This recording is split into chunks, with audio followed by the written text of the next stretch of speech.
Congress high command द्वारा गठित fact finding committee Himachal की चारों लोकसभा सीटों में करारी हार पर मंथन कर रही है। आज कांगड़ा और शिमला संसदीय क्षेत्र के पार्टी प्रत्याशी, विधायक व प्रत्याशी, जिला व ब्लॉक कांग्रेस अध्यक्ष 1-to-1 फैक्ट फाइंडिंग कमेटी के सदस्य पीएल पुनिया और रजनी पाटिल के समक्ष हार के कारण गिना रहे हैं।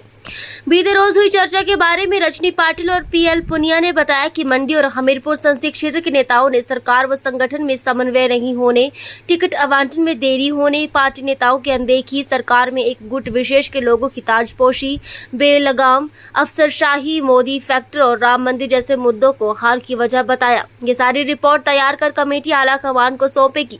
वहीं पूर्व मंत्री व वरिष्ठ कांग्रेस नेत्री आशा कुमारी ने कहा कि कांगड़ा चंबा से मजबूत कांग्रेस प्रत्याशी उतारा था। उन्होंने कहा कि दूसरी जगह से प्रत्याशी का होना कोई बड़ी बात नहीं है।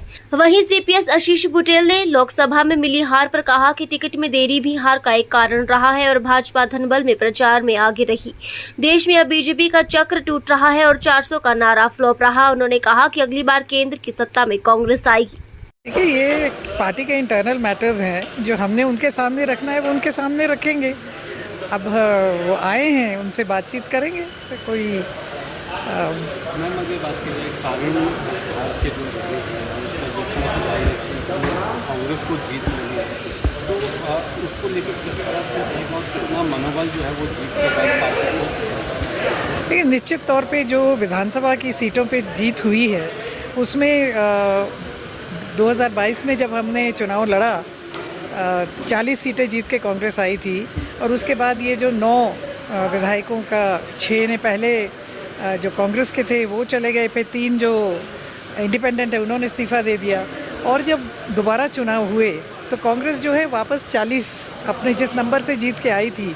तो ये बात तो स्पष्ट है कि हिमाचल प्रदेश की जनता ने स्पष्ट बहुमत जो है वो कांग्रेस पार्टी को दिया है, और इसकी वजह से कांग्रेस के वर्कर के मनोबल तो निश्चित तौर पे बढ़ा है और एक आत्मविश्वास भी आया है कि पार्टी जो है वो मजबूत है और स्टेबल गवर्नमेंट है। जी, क्या आप मानती हैं कि जो लोकसभा कैंडिडेट था कांग्रेस का वही गलत था? नहीं, ये तो कोई प्रश्न ही नहीं उठता कि कोई गलत कैंडिडेट था। कैंडिडेट कभी गलत नहीं होता या सही नहीं होता। सिलेक्शन भी सही और गलत नहीं होता है। सिलेक्शन पार्टी जो है अपने सारे पहलुओं को देख करके करती है। कभी जो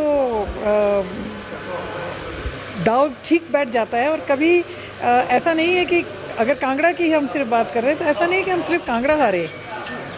we lost the whole of Himachal, we lost the whole of Uttarakhand, we lost the whole of Jammu, जो हमारे बॉर्डर्स हैं।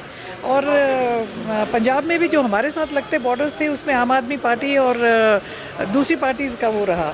सिलेक्शन ऑफ एटलीस्ट कांगड़ा का कैंडिडेट की सिलेक्शन गलत नहीं थी। He is a very big person. ये ज़रूर है कि लेट थी, जल्दी हो सकती थी। जिस तरह से राम मंदिर आए या फिर मोदी फैक्टर, ये मान सकते हो कि वो ज़्यादा हो। मोदी फैक्टर तो मैं नहीं मानती, पर हाँ राम मंदिर का उन दिनों एक फैक्टर था, और राम मंदिर के बारे में विषय में जो असली तथ्य हैं वो जनता के सामने अब आ रहे हैं। अगर यही तथ्य उस समय आ गए होते, अगर उस समय बारिशें हो गई होती, तो शायद राम मंदिर का जो झूठा एक वो लेने का प्रयास किया गया वो ना होता।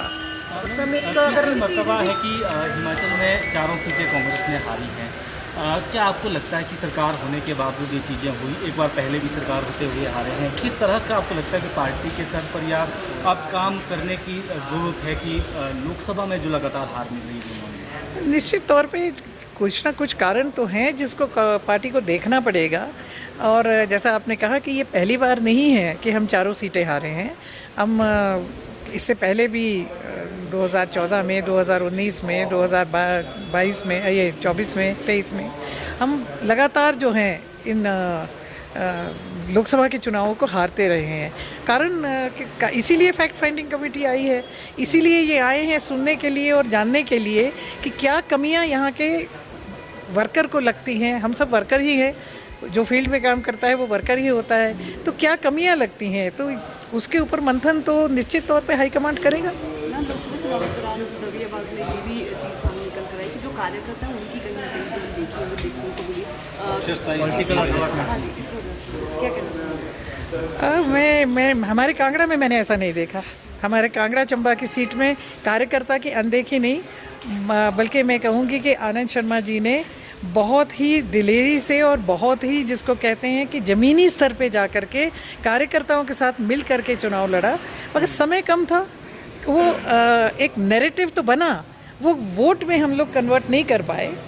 लेकिन ये कहना कि आनंद शर्मा जी ने चुनाव किसी में कोई कमी रही, ऐसा नहीं। बहुत जो लोकल कैंडिडेट होता है और एक जो बाहर से कैंडिडेट आता है, तो लोकल कैंडिडेट के पास कुछ एडवांटेज रहती है कंपेयर टू जो बाहर से कैंडिडेट आते हैं। कौन सा बाहर से?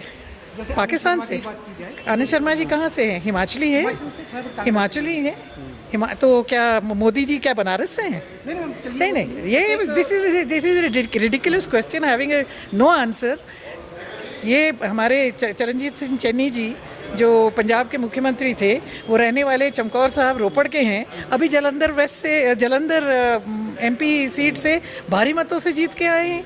ये कोई इशू नहीं रहता है, नहीं रहता है। पर ये ज़रूर है कि अगर समय से वर्कर को पता हो कि हमारा कैंडिडेट ये आएगा, तो जो कैंडिडेट होता है उसका नैरेटिव को वोट में कन्वर्ट करने का समय मिल जाता है।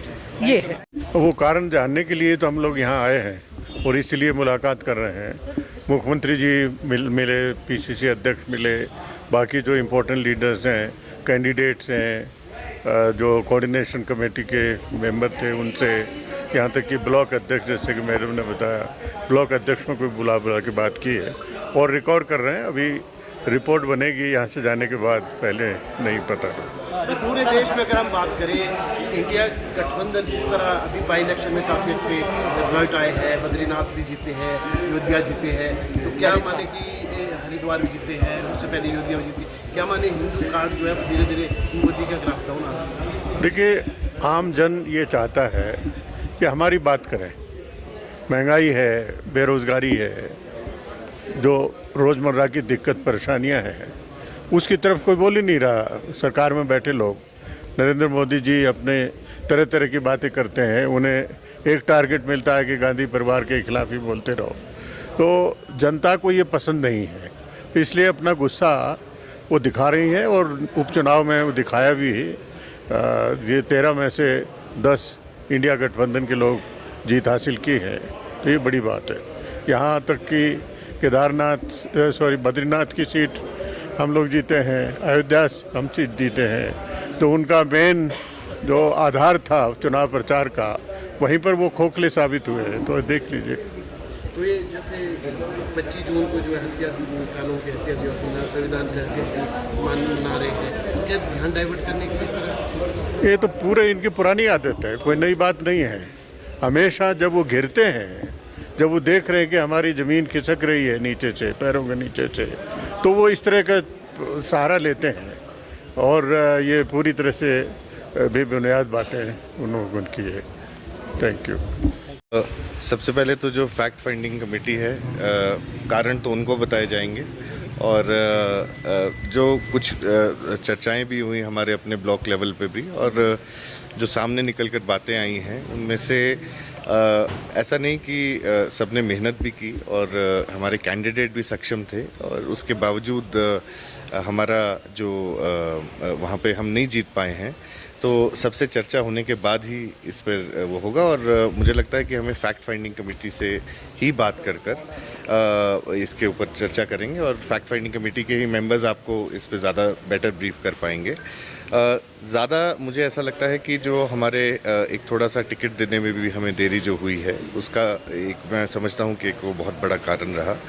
और बाकी जिस तरह का प्रचार भाजपा के लोग पहले से करते आए हैं, आपने देखा ही है कि हर एक चुनाव में धनबल का जिस तरह से प्रयोग होता है, वो भी एक बहुत बड़ा इशू रहा है। हमारे ऊपर वो ज़रूर ब्लेम करते हैं कि सरकारी मशीनरी का दुरुपयोग, लेकिन मैं आपको बताना चाहूँगा और बहुत जिम्मेदारी से बताना चाहूँगा कि किसी तरह की भी सरकारी मशीनरी का दुरुपयोग कांग्रेस पार्टी ना पहले किया है और ना आगे करेगी। क्या आपको लगता है कि ये थोड़ा आसान होता कांग्रेस के लिए, अगर कांगड़ा जो अभी मजबूत स्थिति में है कांग्रेस के लिहाज से, कांगड़ा से ही कोई कैंडिडेट होता? देखिए, ये कहना, इस पे मैं टिप्पणी नहीं करना चाहूँगा, लेकिन ये ज़रूर कहूँगा कि आनंद शर्मा जी एक बड़ा चेहरा थे और उन्होंने उनको जो हाईकमांड ने यहाँ से चुनाव लड़ने के लिए भेजा, वो एक सक्षम उम्मीदवार थे। कांगड़ा के लिए उन्होंने बहुत कुछ किया था और जब वो राज्यसभा के सांसद रहे और मंत्री रहे केंद्रीय सरकार के अंदर, कांगड़ा के लोगों के लिए उन्होंने बहुत कुछ किया था और इसको देखते हुए हम लोग यहाँ पर उनको चेहरा उतारा गया था। सभी विधायकों से बात कर ये चेहरा उतरा था। और साथ में आपको मैं ये बताना चाहूँगा कि जो हमारे ये चुनाव हुए हैं, इसमें हम 5 लाख की लीड से कम हुए हैं। ऐसा नहीं है कि हारे ज़रूर हैं, लेकिन ये भी देखने की ज़रूरत है कि पिछले चुनावों में, जैसे मेरी विधानसभा क्षेत्र में पिछली बार 18,000 वोट की लीड भाजपा को गई थी, कई जगह पर 30-30 हज़ार की लीड गई थी। उसको कम करते हुए हम लोग 8,500 पर पालमपुर पहुंचा है और इसी तरह से बाकी सब जगह भी वहां पर कम हुए हैं। हाँ, ये मैं समझता हूं कि इस बार जो भाजपा का जो डायरेक्ट कॉन्फ्रंटेशन जो केंद्र सरकार का हिमाचल प्रदेश के साथ नहीं हुआ, वो भी एक ज़रूर कारण रहा होगा भाजपा के फेवर में।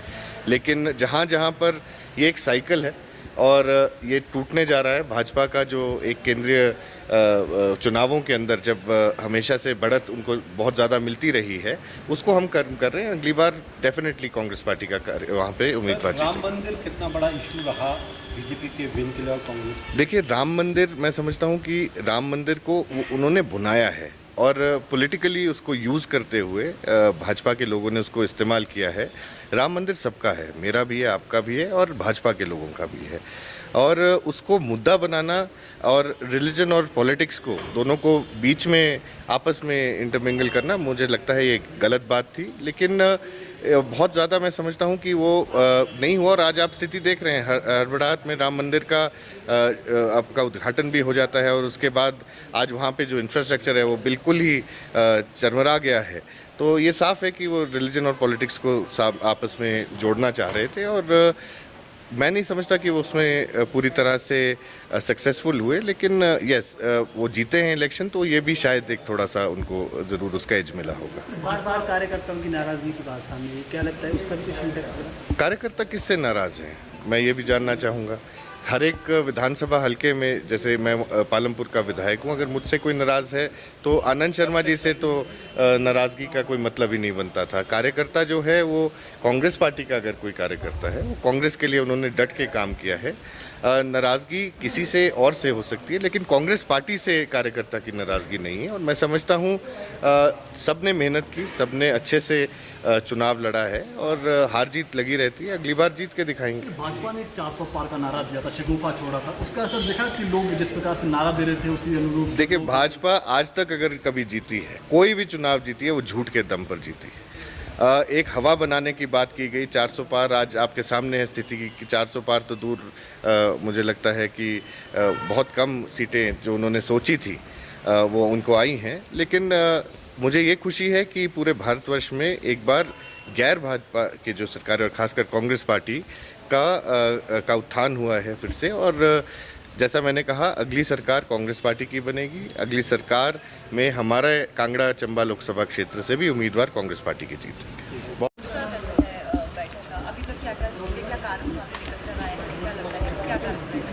सभी लोगों के मन की भावना जानने की कोशिश हम कर रहे हैं और ब्लॉक लेवल तक के सब अध्यक्षों को हम मिल रहे हैं, सबसे बात कर रहे हैं। जो भी कारण है उसको खोज किया जाएगा, जांच की जाएगी और वो सब सर्वेक्षण हम आपके पास सामने बाद में जैसे यथोचित रखेंगे।